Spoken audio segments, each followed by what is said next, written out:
Hey guys, welcome back to the Magfed Ranch Paintball channel, and today I'm going to be shooting another headshot hump days. But before I get into it guys, as always, please subscribe to the channel, right? Smash that like button, and of course, turn on your notification bell, so that way you're reminded when we post new videos every Monday, Wednesday, and Friday typically. Although it takes me a little while to produce these films guys, and obviously edit it and everything like that, so I've been late. I apologize on the recent postings, but I'll try to do my best to get caught up. Now that being said too guys, as always, right, watch this whole film and please share and comment. Spread this information out there, help all you, fellow Magfed players. That'll help, have them, their equipment working better, provide a better enjoyable experience for them, save money of course guys. If we can do that as a community, it'll definitely help push the community forward, okay? As you guys know, headshot hump days, I'm typically talking about accuracy. I'm talking about how to get better performance out of our Magfed markers, specifically with first strike rounds, right? And then also lately, I've been talking about gameplay, right? Kind of getting a standardized gameplay for our community, so that way we can kind of put our markers and FSR, right, to the test and showcase what it's capable of and do, and then also, provide an avenue for players to play, compete, manufacturers to see how their equipment works, and then, go from there, right? Build the industry, get the, obviously, the testing and the data that we need to improve the industry. Okay, but that's one way of doing it, I guess is what I'm trying to say. The cool thing about Magfed compared to other genres of paintball and even airsoft to a degree is that we have other avenues of gameplay that we can do, and other ways in which we can obviously create an event, create things that we can participate in, and hopefully allow more obviously opportunity for us Magfed players to play. And specifically, once again guys, you know me on this channel, I'm using first strike rounds, okay guys? And the reason we can do this is because the fact that FSR is so accurate and has the capability for such a further distance than just your normal paintball. And guys, so that's one of the things I'm going to be discussing today, and that is Designated Marksman Challenge, all right, or DMC, right, or a DMR challenge in essence, an event, okay? I think, the cool thing about Magfed paintball with first strike rounds is that you get to kind of simulate a very real life, Call of Duty, if you want to call it, real steel type of situation. You can get accuracy like that, of course, at a limited distance, but we can get that type of simulation with our Magfed markers and first strike rounds. And so it allows us to have competitions like this. It allows us to potentially, host an event, build an event for this type of challenge, right? And so let me talk, like I said, I'm going to talk about kind of what I think would be a good, organization or structure for this Designated Marksman Challenge for us Magfed players, okay? Because I think from there, then we can kind of discuss what markers would work well with it, or maybe what's the potential, markers that would dominate that genre, that scenario, okay? So guys, yeah, cool thing about Magfed, it allows us all these different things. Okay, so I'm proposing in this Designated Marksman Challenge, right, we're gonna have to obviously fire at different distances, okay? And so, yes, we could fire at CQB ranges, if you like, but I'm thinking probably the shortest target distance should be probably 40 yards. That is a good distance to not only be able to showcase first strike rounds, because you should be able to hit, with a dialed in marker at 40 yards, you should be able to hit 4-inch groups, somewhere around there. Maybe even better depending on how, obviously, your variance, right? On average, you should get 4 to 5-inch groups at the distance. but you know, there are times when you can get less, okay? And so, you know, anything closer, like a 20 yard, like a zero that we normally zero at 20 yards, you know, we're getting a 2-inch group. So yes, even though it will be a cool competition in terms of just target firing, you know, for a designated marksman challenge, I think 40 yard is probably the minimum distance. And then of course we should have staggered distances of different targets after that. The other thing too is, you know, this isn't a sniper challenge, right? So I'm gonna make another video of a sniper challenge eventually as well too. But a sniper challenge would be obviously a slower pace, and it would be obviously the competition would be trying to engage targets at a long distance, right? You know, we're talking 70, 80, 90, 100 yards plus, maybe even out to the maximum of like 150. Hypothetically, that is kind of the maximum range of a first strike round, right? But for the DM challenge, we need to obviously have the participant, right, maneuver more, right? It's more moving around to different stations, right? Running, potentially maybe running back and forth. And then of course also speed, right? The whole thing about a designated marksman is that they can engage, you know, a lot of targets, right? They say a target-rich environment, right, at longer distances, and be able to eliminate those targets at those longer distances while moving with the team, right? It's not like a sniper where you're out there, you know, laying low for hours, potentially days on end, and then just taking that one average shot. This is, you know, moving with your team, overwatching. So in essence, the challenge has to be in a way realistic as far as what tasks the designated marksmen are called upon in real life. And like I said, that's a lot of moving, that's a lot of firing, a lot of target-rich environments. And so that's kind of what I'm proposing, is that we have multiple targets set out there at distances of 40 yards or more. And of course, we have to engage them in a timely manner, right? Time is the key. We're not, it's not a sniper, right? So we don't have time to just set up the shot and take this shot, for a long time. And the difference though is that accuracy, although important, is not as important as the sniper challenge, right? So speed is a combination of things. You know, accuracy is important, but it's a combination of speed and accuracy and the different distances that a normal rifle / marker would not be able to engage at, okay? So I'm thinking like, you know, station at 40, 50, 60, 70, 80, 90. I think the maximum distance that we should probably set our designated marksman challenge to is probably 100 yards. I think, you know, when you start exceeding that, that's when we start going into more sniper challenge type of territory. I can see maybe at most maybe 120 yards, but you know, that's kind of not really the goal of a designated marksman.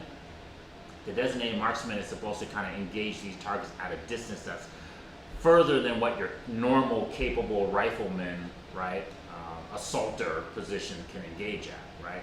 And so if you're looking at our paintball distances, right, in normal FSR gameplay, if we're talking about engaging an assaulter having to engage targets at 60 yards and in, 70 yards and in, the designated marksman has to engage those intermediate ranges, right, from 40 all the way out to 100 yards, maybe 120 at the most, whereas the sniper has to engage those targets that's supposed to be from like the 80 to 150 range, right?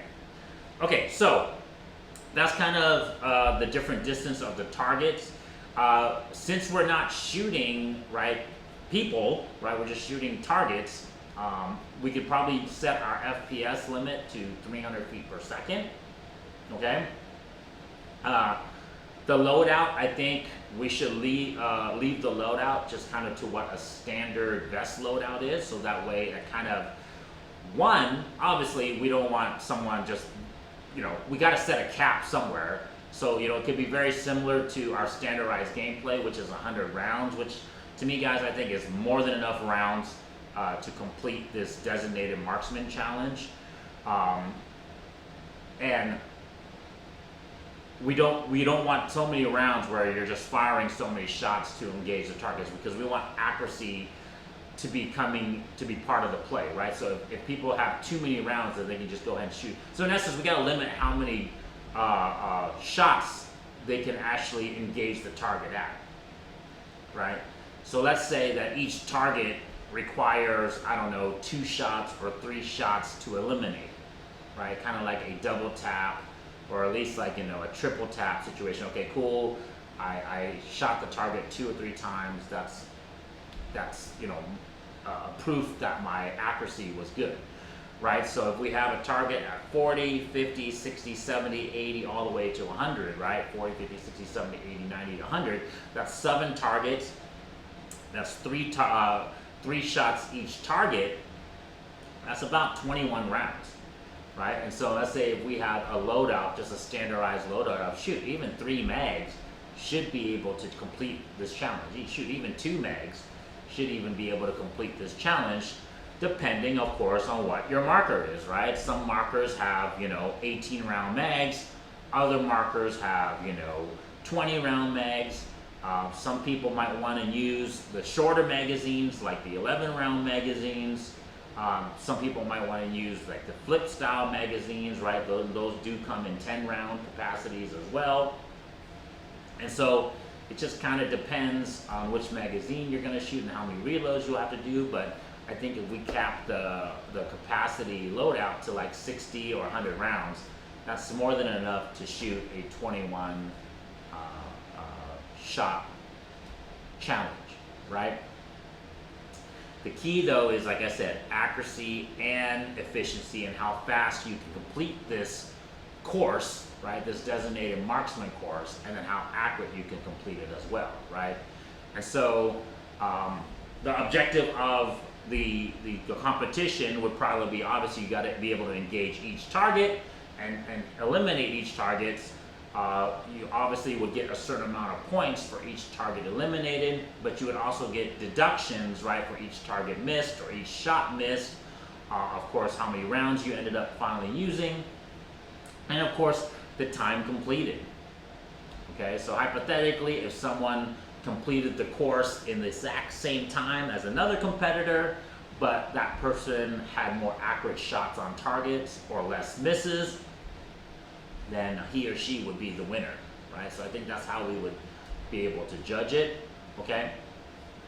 I think obviously at distances of up to 100 yards, we should allow any optic, right? If you want to use a red dot, crossbow scope, normal scope, right? Doesn't matter the magnification. I think the optics, we should allow, different optics, because it'll show us which optics will actually benefit Magfed paintball, right? Is it the red dot? Is it the faster optic to use out to 100 yards? Or is it the crossbow scope, right, with its different reticle holes that will be faster for these, different distance engagements? Or is it, the high magnification, regular, hunting scope, right? Or normal AR scope, where it's not designed for first strike rounds? Will that be faster? Or is it iron sights? Shoot, is it just normal no sights at all, and you just kind of point shoot, okay?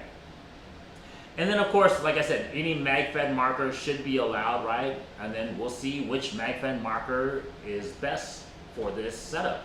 I don't think we should cap it to semi-automatic only. Maybe someone that wants to run a 468 DMR, or let's say like a T15 Scout, or a SAR 12, of course, right? CCM. Maybe, they can complete the course in a faster time because of the accuracy that those markers might be able to generate compared to a semi-auto marker, like a T15, M17, or, EMF, right? Or 468. Or even a marker like a TMC or a Stormer that you convert to use FSR capable magazines, right? Allow that to see which platform Because like I said, I love these competitions, guys, and I love these standardizations, and I'm hoping that we push towards it because it'll be a great laboratory, right? It'll be a great test bed to see what markers, what equipment, what magazines, what optic functions the best, gives you the best performance, gives you the best reliability, right? Because obviously, like in this competition, if time is involved and you have a malfunction, that's going to take longer for you to complete the course, right? And so having a reliable marker that's not only fast and accurate, I think is a good competition to put it under, okay? I think obviously first for safety reasons, and of course like anything else, you should have to wear goggles. And so of course risers are gonna be needed, those type of things, right? Especially if we're gonna be playing this at some type of event or field, it's gonna need to get insured, right? And so no event, no field is gonna insure it if we don't play with goggles. This isn't, unfortunately, we can't run this kind of like a real firearms competition, right? Where you can just wear, glasses, safety glasses, okay? Real quick on just the uniforms and stuff like that, I would still probably have in the rules that we still wear tactical or military style of uniforms. So that way, it's just kind of, guys, I think one thing we just need to be consistent with is showing Magfed in a very specific light. Now, of course, you guys go out to your own, local fields. You guys go out to your own, private event, or shoot, you even go out to some big game like a 24-hour game or super game or something like that. Wear what you want to wear. You can wear just normal clothes. You can go out there and be unique, do that type of stuff. But I think for competition's sake, when we're actually having a competition, right? You go play a sport, you have to wear a uniform to compete in that competition, right? It doesn't matter if you're in a softball league, whatever league, right? They want you to have at least have some type of team representation, some type of standardization uniform. And I think that's the best way for us to, like I said, just kind of promote, market Magfed as kind of this real life, real simulation, Call of Duty, military, tactical style of gameplay. Because it really is. It's the closest thing out there that is going to simulate that experience. Okay? So more things of the DM challenge, right? I would probably put a time limit on it as well, even though, obviously we're timing it, but we probably should put a time limit on it so that way it kind of forces the players to engage the targets, right? They just can't, be camping out there. So like I said, it's kind of a unique competition compared to the sniper challenge where you got to engage the targets not only accurately, but fast. The question I wanted to ask everyone out there, please comment on this video, is should we run a sidearm, right? Should we, allow a TIPX, not allow, but just have it in the gameplay for this DM challenge, right? Should we have the player also maybe take some shots at closer distances, with a sidearm, just to show that a designated marksman is kind of responsible for all these different distances. I personally don't think we should. It would be cool, it would be kind of cool to have like, hey, you engage a target at 60 yards, engage it 3 times. Once you hit it 3 times, run to a station and engage a pistol target at 10 yards. I think it'll be a cool competition, but I don't think that really coincides with the theme of a designated marksman challenge. I think if maybe we did like some type of like, just a paintball Magfed match, like almost kind of like a three gun match. I think that would be cooler in that type of competition. But what are your guys' thoughts? I mean, do you think we should run a sidearm as well, a pistol with an FSR, of course, right, with first strikes, of course, in this designated marksman challenge? Obviously, we can't run lasers or any type of laser aiming devices because this has got to be insured, guys. This is going to be on the field. People aren't going to be wanting to, have the liability of lasers, things pointing at people's eyes potentially. Let's talk about the ammo real quick. The thing about this competition I think would be really cool as well too is that we allow people to bring their own paint. So in essence, we allow people to bring their own FSR because, like I was telling you guys, there's different grades of FSR. And depending on how you obviously select them and categorize them, we can have different match grade rounds of FSR. And so I think this competition will be cool because it literally would just be an entry charge that participants would have to pay for, right? Let's say it's $50, $60 a person. And then of course there's just, multiple different courses set up on the field, which isn't have to be too big, guys. You think about it, right? You can literally set it up in almost kind of like a firing lane type of setup where you have different targets at different ranges. And so literally just, the player has to just move from one station to another station and just engage these different distances, right? And so it could be literally just like a speedball field that's just been kind of quarantined off in different lanes for the different players to participate in, right? So for a field, it should be very easy to set up if you have kind of just a wide open, speedball field already, or even just a wide open field, and just set up different targets out there. And then going back to allowing teams or players to bring their own FSR, we can see which team, right, actually goes about, pre-selecting their FSR and matching it and zeroing it, right? That's the other thing too, kind of like having their whole package together. And I think all these different things, guys, I'm really excited about talking about it and potentially doing is because I think it will really help Magfed move forward, because it will really tell people what works, what doesn't work, and really give us a plethora of data to work with and give out there to the Magfed community. Feedback to the manufacturers, and also feedback to the field owners and insurance and everything. Say, hey, these things are not dangerous, right? These things can be profitable, right? Magfed gameplay can be profitable. We just desire and demand these different products and these improvements, okay? So yeah, allowing teams to select their own FSR, so seeing which one works. Cost of these events shouldn't be too bad for your normal player because they can go buy their own FSR from somewhere else and select it. They're only having to pay an entry-level fee. And I think the competition would be very unique and very cool, okay? Me personally, real quick, before I end this video, guys, I personally think a semi-auto setup is going to work best. Something along the lines of an M17, EMF, something with a consistent FPS.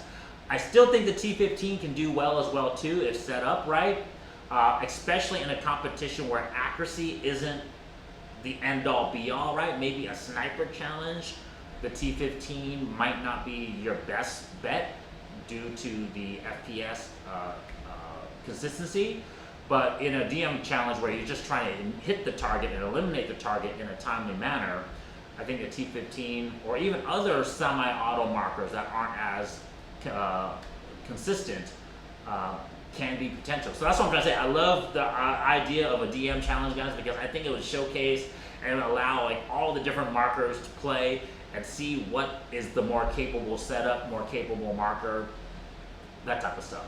So hey guys, what do you guys think? Let me know what you guys think of the DM challenge and if we should start doing something like these more often, FSR only. What would you guys, another thing I want to see, I'll shoot a video on in the future, is what would you guys bring to this DM challenge? So okay, hey guys, appreciate it, love you guys, check you guys next time. Peace.